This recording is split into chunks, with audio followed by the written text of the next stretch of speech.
Hey there, pony people. Tonight we're talking about how to tell if your horse is colicking.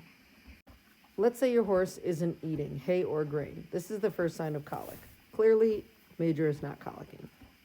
Knock on wood. Next, you're going to want to check their stall or pasture area if they're out alone. This is not the stall of a horse that is colicked. A horse that is colicked or is colicking, there's not going to be much poop in there. Horses tend to poop 10 times or more a day. As you can see, I cleaned Major's stall this morning. It's trashed, not colicking. Gas is also a good sign that he's not colicking. Oh look, a fresh stool sample. Although it doesn't always mean that they're not colicking. Gas can just mean that they're passing it through. Next, you're going to want to check for gut signs. So go to either side or both, good to check both sides, of your horse and put your ear against their barrel. You should hear pretty active gut sounds every couple of seconds. I am hearing plenty of rumbling from his stomach as he stares at me. What are you doing, Mom? That's a good sign that things are moving in the right direction. When you're not hearing much action or a long pause between actions, that's not a great sign, and that means that something's a little slow.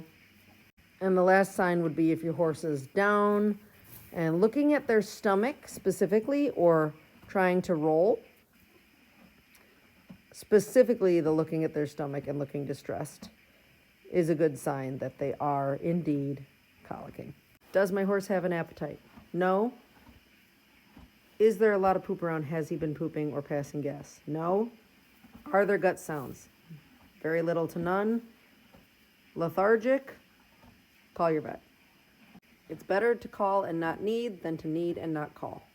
If your horse is indeed colicking, usually it is best to hold off on offering them more food.